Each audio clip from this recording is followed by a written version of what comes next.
Graduated Advisors, Teacher Rosel M. Lagrimas.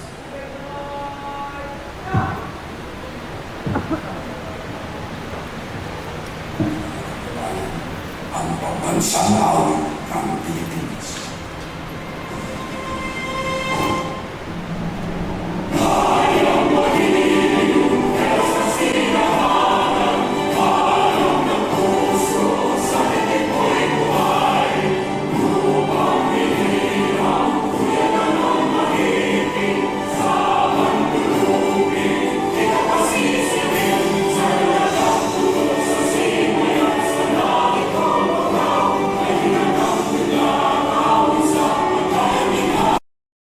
Our school principal, Mr. Anjo G. Marcelo, I certify as the school directress that the 94 boys and 104 girls students with a total number of 198 has satisfactorily fulfilled the requirements for the completion of grade 10 curriculum as prescribed by the Department of Education, Republic of the Philippines.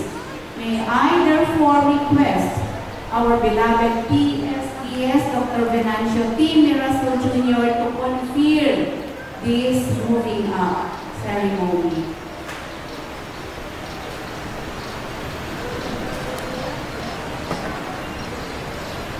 Matay sa kahilingan at kahilingan ay yung puro-puro, Anjo Marcelo at pagpapatibay ng inyong directress, Dr. Karina de la Cruz.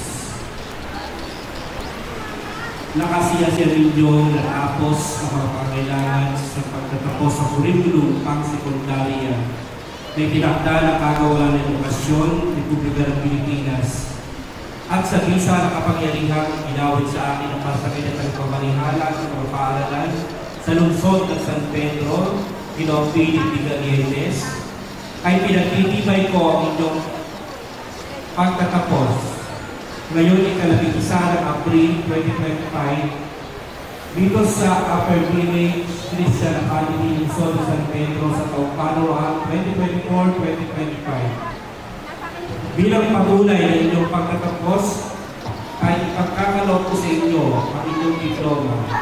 Binabati ko kayong lahat. Congratulations, Batch 2025.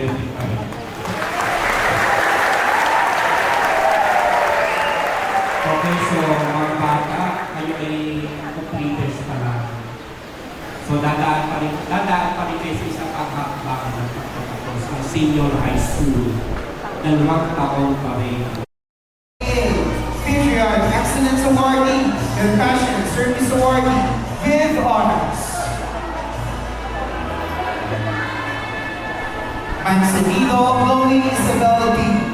Patriotic Excellence Awardee, Compassionate Service Awardee, Faith and Integrity Awardee, with honors. Nasayaw Apple A. Patriotic Excellence Awardee, Compassionate Service Awardee, Faith and Integrity Awardee, Perfect Attendance Awardee, with high honors.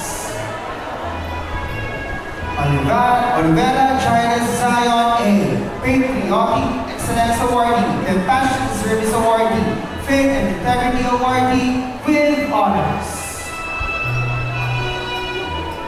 Soberano Angel Jamila X.